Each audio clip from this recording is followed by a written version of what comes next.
You've got 15 minutes. We've got go-to-market strategy and real talk. I'm Lindsay. And I'm Mandy. This is Your Future Biz Unfiltered, the podcast for founders and go-to-market leaders who want to scale smarter and stay sane while doing it. Each short episode includes a tactical takeaway, from ICPs to poopy pipelines to LinkedIn DMs that don't suck.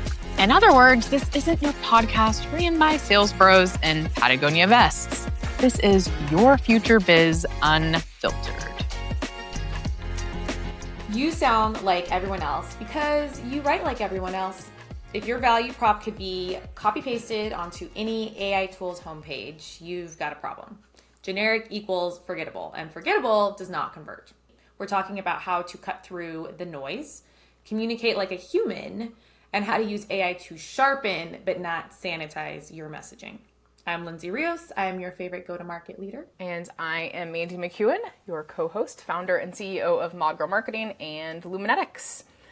Okay, so this is such an important topic, and with the rise of AI, I feel like it's gotten worse with people just being lazy about their value prop and their messaging. This was happening before AI, and now it's worse because of AI, with all the buzzwords like empowering and revolutionizing.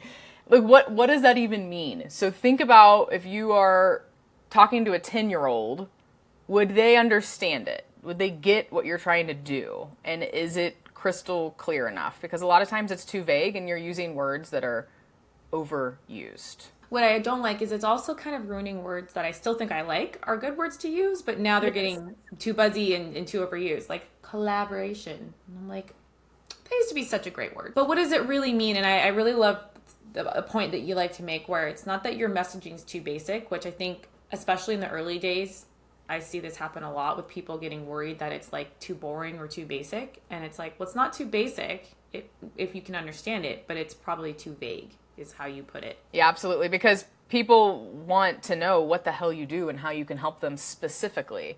So we need to be as specific as possible. Example, empowering efficiency for SaaS companies. What does that even mean? And I actually see this a ton, even in people's LinkedIn headlines. I was just training on the Sell Better show, and I was giving people a lot of feedback. And then afterwards, they sent me their headlines to review, their LinkedIn profiles.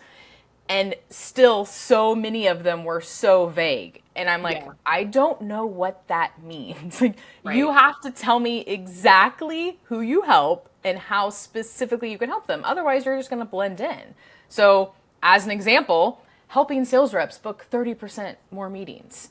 That is super, super clear on the outcome that people are going to get from your solution. And I think this is just so people don't think about it and they're stuck in their own head. They don't put themselves in the prospects or even the customer's shoes. You have to instantly, within seconds, that people land on your website, land on your LinkedIn, wherever your messaging is, it's literally seconds that people take to judge you. Just like in real life, like we are judging people based on their energy, how they look within seconds. It is the same thing online, you guys. So if your messaging is so vague, it's not going to help. It's actually going to hurt. And then on the flip side, when things are like too specific too, right? Which I think that's what people actually misconstrue. Like when they try to use the buzzwords and they try to use things and then you're like, oh, I don't really know what that means. And they think they're trying to get really specific to their ICP, but in fact, it's just making it not clear. A couple weeks ago, I was speaking with a founder of a company that does something very specific to helping with multi-threading in the enterprise sales process, which is a really great solution to have because it's one of those skill sets that a lot of salespeople just don't have. It's like some people just know how to do it well, and it's really hard to teach everyone else how to do the same thing. So this tool is like awesome. Like, I was like, this is amazing. But on their homepage, the hero text was something about enablement or something like that. And I was like, well, that's just really vague. That puts you in a giant bucket, And honestly, I think he was worried that it didn't sound sexy enough if they were to say something just like, helps you multi-thread in the sales process. And I'm like, but that's what you probably should just say. Otherwise, You could say multi-thread like a boss. I mean, that's right. That's If you want to be clear, sassy about it, fine. Yeah. Yeah. But like, yes, you say exactly what you do. Because right now it was put into this very vague, but like buzzwordy, type of thing. And I wouldn't know that that's what they did if I was just looking at their site real quick. So what do you think about when people use AI to help with messaging? Well, to your point earlier, I think that's where it's actually gotten worse, because I think what happened is people will put the thing they literally do, like, I help sellers book 30% more meetings, and they think that that's not marketing or something. And then they pop it into a chat GPT to like zhuzh it up or something. And then chat GPT will give you all these like buzzy words. And then they think, ooh, well, that sounds cool. And then they use it. And really, they should have stuck to probably what they said in the first place. I mean, I was just doing it yesterday even, so where there was a phrase in something I was writing, and I felt like that doesn't seem punchy enough, which is usually how I am, and my brain was not working. And so I went and asked her, for everyone who doesn't know, my chat GPT's name is Jade. And I was asking Jade, and Mandy's is Chad, and I was asking Jade to kind of make it more sassy. And actually, I ended up just being like, you know what? I didn't like any of the options. I was just like, I'm just going to stick to the thing that I said already, which was very quote unquote boring, but at least it made sense. At least it was clear. Yeah. So a tip for everyone too, you can use multiple AIs and have them work against each other to help for this situation. So what I like to do is I like to start with my idea, then I go to usually ChatGPT because I have custom GPTs and everything built out with my voice, which I'll mention here in a second. And then take it and then put it into Perplexity or Claude and then say, hey, ChatGPT did not give me what I wanted. It's too lame or it's too cheesy. I need you to spruce it up a bit. I know you can do better. Like, you literally talk to them. You talk to them like they're humans, and you're like, look. Oh, I do. ChatGPT disappointed me, and I know you can do so much better. Like, can you even believe that it came back with this? Like, how lame, right? You got this, man. And you like hype it up. And it works. Like, it does pretty good. And you make them like compete against each other. Claude is better. Everyone is saying this. I've been hearing briefly playing around with copy stuff, but it's gotten better with copy ideas and copywriting. And so if you take ChatGPT and even if you have custom GPTs, you can pair them against each other, right? But here's the kicker, you guys. You have to take all of that and then spin it in your own way somehow. Like, it has to sound human. Take it and say, okay, how would I say this? And sometimes maybe the draft is really freaking good, but don't overdo it. Like, you don't have to be perfectly polished and sound like super, super professional, because then you're not resonating with people. Yeah. Then people are like, I don't want to work at this company. They're like way too put together and polished and lame and like, people don't like boring anymore. You know, that's why, like, I love your website, Lindsay, because it's like fun and it shows your personality, right? And you have this like ICP AF. It's like, oh, but it doesn't really mean what you think it means, the AF, right? Talk about that. No, like, I think this is good for people to know. With my website, I did use Jade to help me try to make things more clear from everything I had already written out of what I wanted on there. But in particular, she was really helpful at helping me think of how I could name my offerings in a way that fit the way that I always have been, you know, on like LinkedIn or things like that, where I have pretty sassy messaging. I used to call that offering an ICP audit. And I don't like calling it that. It reminds me of taxes and things that are not very fun. So I was like, girl, I need to change this. I don't like it. And then something came up because she knew how sassy I was. You know, she was like ICPAF. And I was like, boom. Oh my God, I really love that. But at first it was really like AF, not aligned framework. A little bit of me was kind of like, I think I need to do something that kind of adjusts it so that it's not what a lot of us think of when we hear AF. That's where like ChatGPT, you know, or a Claude or a Perplexity or whatever can be really great, because I'm like, I just need you to help me like with this, like one thing to help me make it really clear and I said, what else could AF stand for that completely makes sense with this entire offering, right? And then she came up with a line framework, and I was like, oh my God, that's it. Thank God. Perfect. Yep. Love it. So this is using AI to help you with your personality. And that is where I think people go wrong. But you and I, you have Jade, I have Chad, our Chat GPTs, we use it and they know us. Like the way mine talks to me, it literally, like if I ask it questions, it literally uses AF to like or Exactly. hella, or like it talks like I talk, right? And when you guys don't use AI a lot and you're just going to a random tool that you've never logged into, it's going to give you the traditional fluff. This is where I want to mention briefly custom GPTs. And you guys can do this with Claude as well. You can upload documents and kind of train it. But I'm just a huge fan of ChatGPT, and I just paid the $20 a month. I'm not on the fancy one. Same.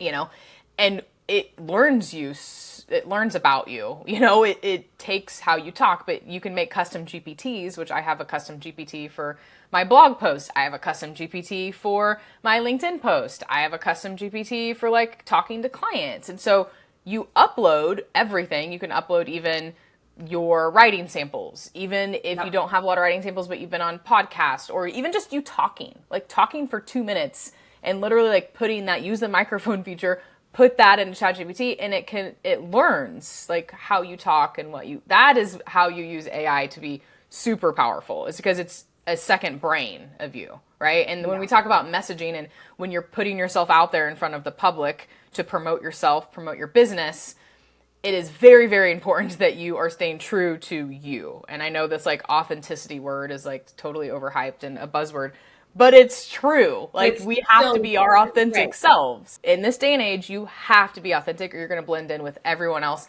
now more than ever because of AI.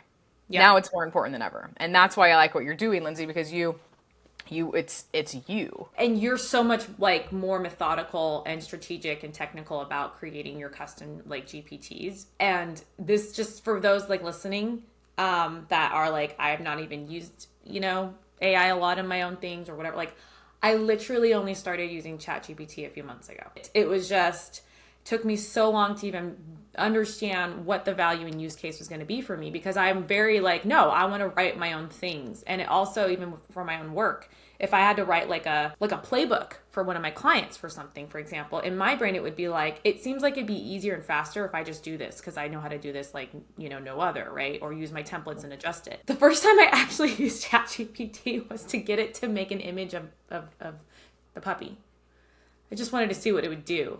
It was completely the human image, the one where you're like, turn my dog into a human. That one. No, I actually just wanted to see how good it would be at generating. Have you done that one though? Have you done turn my dog into a human? I should, because it's amazing. You have to do that next. By the way, I just wanted to see how good it was when I said this. This is what the dog like. This is exactly what the dog looks like.